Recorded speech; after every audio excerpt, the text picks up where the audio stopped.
Old Westbury Web Radio has taken its hand at live sports broadcasting. As a novice to all things sports, I decided to take an inside look at what goes into these extensive broadcasts. Well, they'll be right back on OWWR, Old Westbury Web Radio. To do just a radio broadcast, we just need as simple as 4 people. So sometimes that's a little easier to get together because we just need 2 commentators, a sideline reporter, and an engineer in the studio at minimum, once being that I'll be there directing and everything.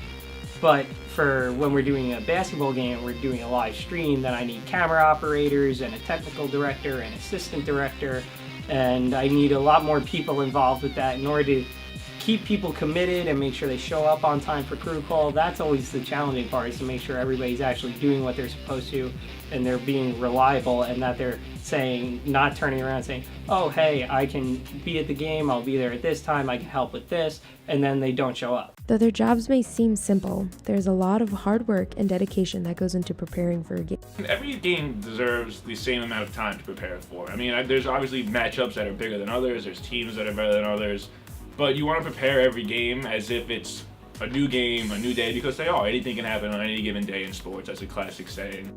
As the play-by-play guy, really the color analyst is the one who's doing most of the stat getting, but it's my job to lead him in the direction he wants to go to, so I have to be knowledgeable of what he's talking about also, so I can add in. So it's kind of a team effort. So I would say we spend all pregame, we get there, that's why we get there early to set up, to go over our notes, to get our show together, and it's however much time until you feel ready.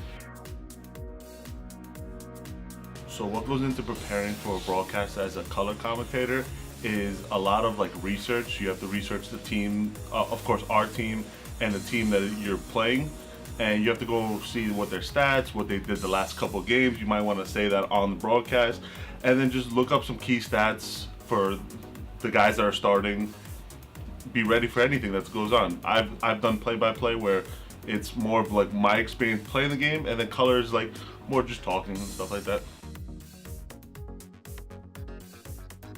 Well, in order to prepare a color commentary for a specific broadcast, one must take good notes, one must really be concise and really know the sport very well and know the players and really get into it fully. For me, the most difficult part is just getting to know the players, because they're just college students, and all their stats are online, so it's easy to find, but you don't really know them, you don't hear about them, so it's hard to remember names. That was probably the hardest thing about prepping. Not so much finding information on them, but just kind of remembering who they are. Some key things of being an engineer would be to check the sound levels of the broadcasters. So you want to make sure that the decibels are correct. I would say it's actually a very easy job. It's not that difficult at all. Anyone can learn it. I picked it up really quick, not because I'm a genius. It's just so simple. I guess if I had to say it was there was a hard thing to do. I think it would just be maybe setting it up, getting connected with the broadcasters. Many of the sports department staff members who work on these live broadcasts have some experience with sports, whether it be playing the game or loving watching their favorite teams. They all have that one thing in common. I would love to go into sports broadcasting. I love, ever since I was at Suffolk, I've always been into sports. I've been a sports nut and multi-sport athlete my entire life. And even since I was a little kid, I used to commentate my own video games for sporting. And so I've always had the passion for sports broadcasting. And now being in both the television and radio industry, I still have that passion for sports and would love to end up in sports broadcasting. But at the same time, I know I'll be happy wherever I go. The radio, and I like production and media, so I decided why not combine the two and try to get in the sports broadcasting field, and so far I haven't looked back. I love the happy decision I made.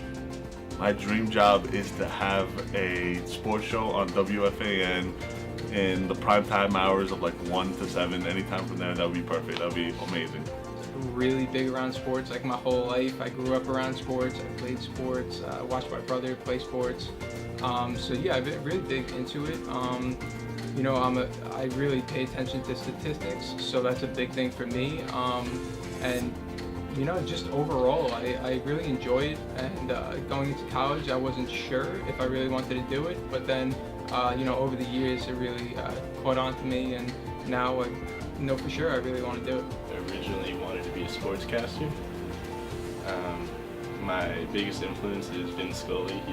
He did the Dodgers broadcast for like 60 years. So I was just like, hell, I'll do it. I'll probably never get this opportunity again. And I liked it, but since I've been here at OWWR, I've realized I have interest in a lot more than just sportscasting. But I just thought, since I used to do it as a kid, like on a tape recorder, and I just thought I'll try it with a real game. These guys have a big passion for sports broadcasting. They love the game and want to be part of it in any way they can be.